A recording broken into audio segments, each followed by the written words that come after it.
Well, hello everyone, and thanks for joining us today. I'm here with Travis Daly, and we have a few compliance and supervisory issues that Travis would like to bring to everyone's attention and provide some clarity.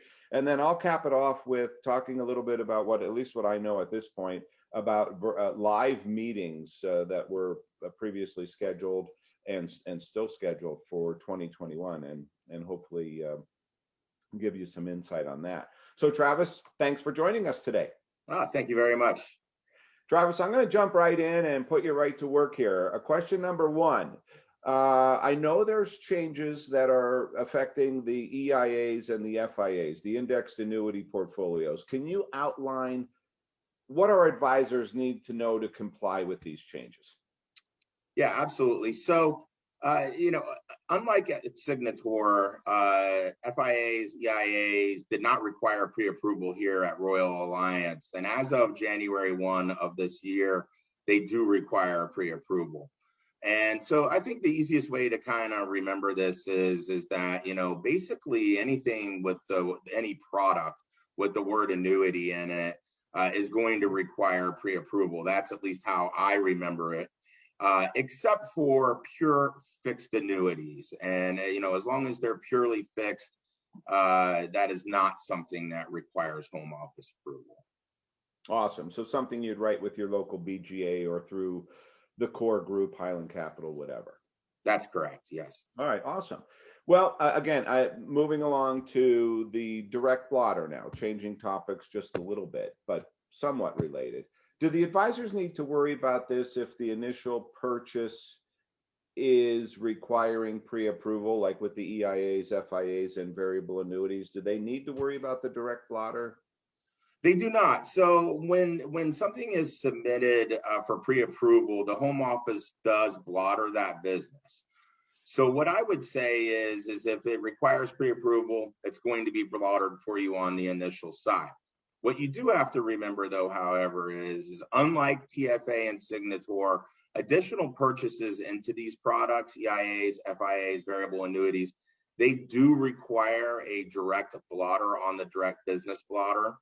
And what I would say is that, I get a lot of questions. Well, what if I didn't even know about it? Well, that's a fantastic question. So the home office isn't going to know that you had nothing to do with it. So they're still going to inquire, but a simple response of, the client sent the money in on their own will suffice, and they will go ahead and remove that as one of their flags on their surveillance index. What you need to remember is that if you did have something to do with it, if you suggested it, recommended it, if you handled the check or the mailing process for the client to add to their variable annuity or their EIA or FIA, you do need to blotter that. And they are sending out letters of education as it relates to this. But Kristen Kroger on my team is fantastic with the direct business blotter. You can reach out to her. You can always reach out to me, and we'll be more than happy to help with this. Awesome. So like we like to say in supervision, you touch it, you own it. That is correct. Yes. All right. Awesome. All right. Third question that I have for you. I know the branch exams are a little, as Kimberly would say, wonky, right? During COVID. And you're seeing some trends. What are some things that now that the branch exams are starting back up for 2021, you could pass along for those receiving them to help to avoid some of those pitfalls? Yeah, absolutely. So they have started the branch exam process. They've hit the ground running at the home office. We have to remember there's about 12,000 reps underneath the advisor group umbrella. Not all of them are going to require a branch office exam, but you just say you're doing half. That's 6,000 that you have to do. So that some of our advisors are already getting the pre-audit questionnaire, please fill that out. Get that back to your examiner. It is important to help them with the exam. But the good news is that these are going to be done by phone again this year. So you're not going to have somebody coming to the office or you're going to be required to come in to your office if you are quarantining or staying at home. but they kind of have hit the ground running. All right. Well, that's fantastic tips there. Now, here's the big one. I know there was a plan that everybody was super excited about to be charged for prospectuses and also for trade confirmations. Um, can you talk a little bit about, well, who was being charged for what, the rep versus the client, and what, if anything, did you have to do with this being delayed? Yeah, so there was a major pushback on this. So this is basically it is fees that are being filtered down from Pershing and NFS to the home office that were then being filtered down to the rep and the client.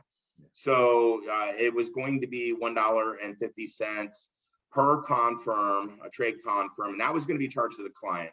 And then there was $1.50 per prospectus that was going to be charged, and that was going to be charged to the rep.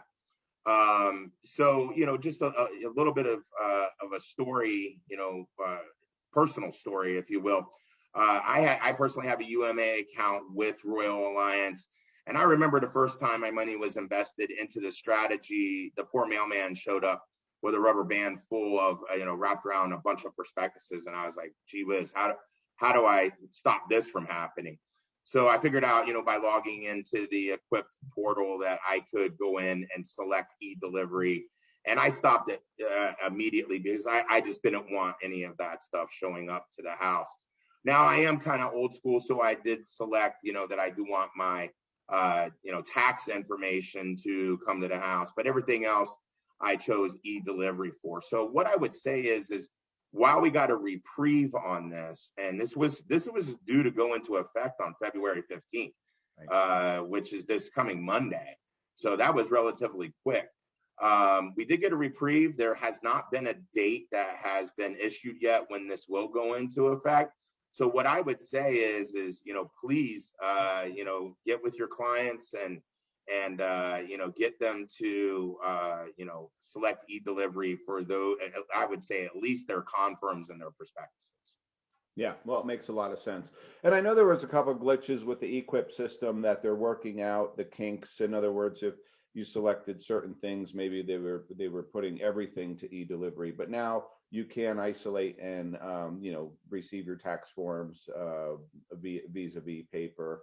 The follow-up question I have for you, though, is what does this apply to? So I have a bunch of accounts that are direct with American funds, or I have a third-party money manager. What specifically is this $1.50 charge for?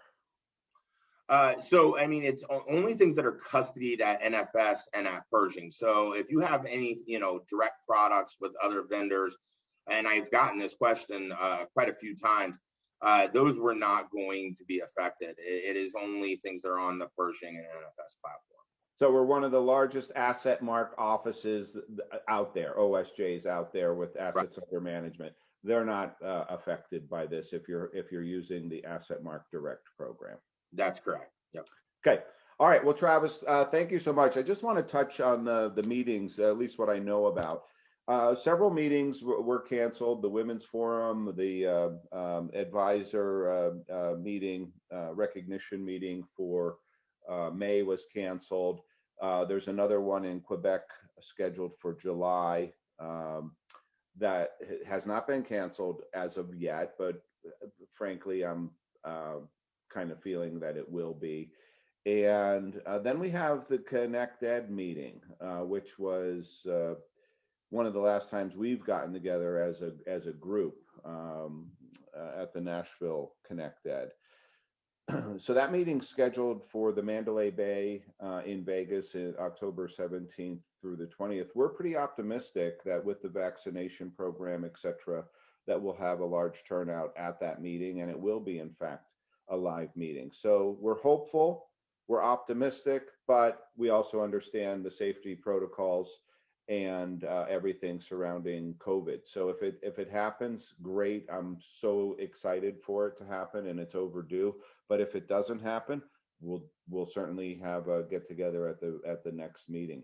And I know Royal and Advisor Group, they're trying to do a little bit. Anybody who qualified for the conference, they're going to be offering overnight expenses, airfare, etc., to be paid for extra nights at ConnectEd and whatever. So it's trying times for all of us. I know many of us have been affected by this pandemic with family and friends, and some of us personally. And I just want to say I'm looking forward to seeing everybody. I know you are as well, Travis. It's good to put our face out there to start the year off. We'll do more of this.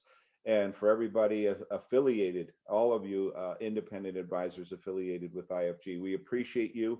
We appreciate your business, and let us know how we can continue to serve you. For now, take care, and everybody be well. Thank you.